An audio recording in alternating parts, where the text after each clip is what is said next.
Hi, I'm Dr. Bertice Berry, and I want to tell you a story. It is a strange story. During the period of enslavement in the United States, I'm talking about here in the United States. I really am talking about here in the United States. I know that there was slavery in other parts of the world. I'm not talking about those. I'm talking about here in the United States. There was a period of time where abolitionists, people who were station masters, they were known as station masters on the Underground Railroad. Some went all the way into the Deep South, those places of stronghold of enslavement. Some stayed at the borders and provided access and ways. Some did uh, things like give shoes or food or a little bit of money, and some wrote freedom papers. But every station master was important on the road to freedom.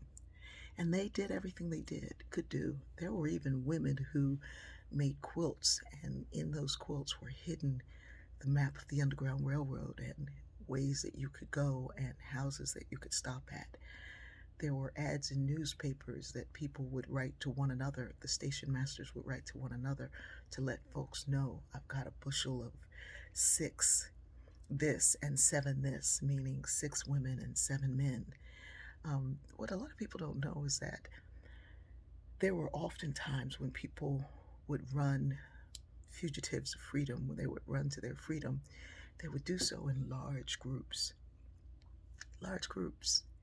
So we always have the picture of one person escaping, but there were bands of 17 and 12 and large groups of people running away. And even when Harriet Tubman would guide people to their freedom, she let them know that she was just their guide, that she knew the way, but they had to do the walking.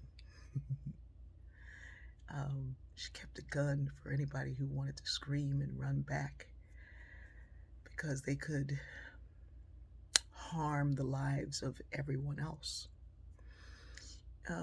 You had to want to go. They didn't kidnap anybody into their freedom. You had to want freedom to get to freedom.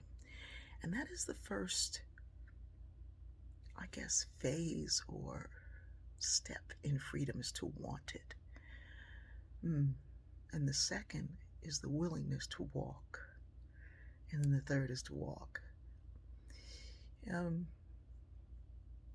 I'm amazed that after that period of enslavement, after the Civil War, the government decided that they had to do things to restore the nation, to bring people back together.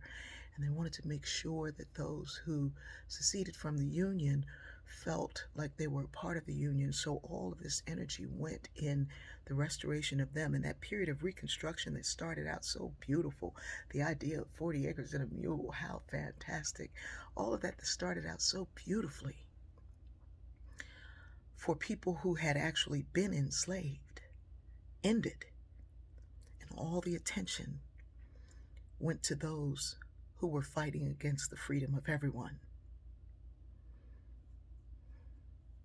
The same thing happened when people came home from fighting wars in foreign countries for a country that didn't embrace them. There were GI bills and housing bills, but those black soldiers were kept out. This has happened many, many times, where the one who has been the bully and making the loudest noise gets the appeasement, and the one on whose back the country was built finds another form of enslavement. You can look it up. There were people living on plantations afraid to get away as late as the 1970s. And I say you can look it up because some of you are going to ask me for references to find it.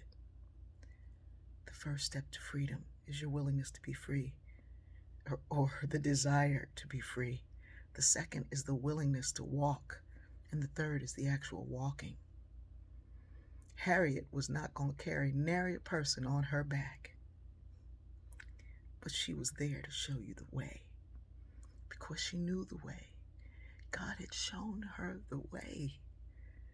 Harriet was an amazingly spiritual woman, and sometimes she'd have these blackouts where she'd have visions and dreams, and she would know things that nobody else knew. It was an amazing story. In fact, most times people write about it, they're like, wanted to leave that out. It was a little bit too crazy. Right before she died, she looked at her family who were all there around her, and she said, I go to prepare a place for you. There's one story when she was a general in the Civil War, and there were a group of people right over near here, Beaufort. They were trying to get them to freedom. And all these people were jumping on the boat, too many people. The boat was about to sink. And this other general said, General Tubman, tell your people to get off the boat so that we could take them to freedom and come back and get the others. Otherwise, nobody's going to get out. And she quietly and calmly looked at him and said, these are not my people. My people are in New York. And then she began to sing in that amazing voice of hers. And people did as she told them to do. She knew that her people were people who wanted to be free. I love all people, and I want all people to be free. But I can only guide folks to what I know. There are many, many guides sharing what they know.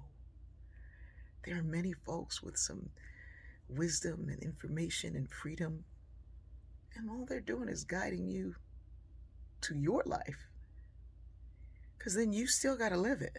You still have to decide what your purpose is and how you're going to be. But I don't want to spend too much time fighting with those who think freedom is an illusion, or that they don't want to be free, or that it was better off in the master's field because at least we had something to eat. That was my impression of an Egyptian.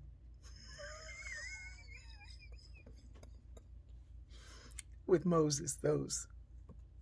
It's an inside story. Be free, people. We're all guides to one another. I need your light to guide my path, and you need mine. Interesting thing is, when you've been in darkness long enough, you see a little bit better. I love you.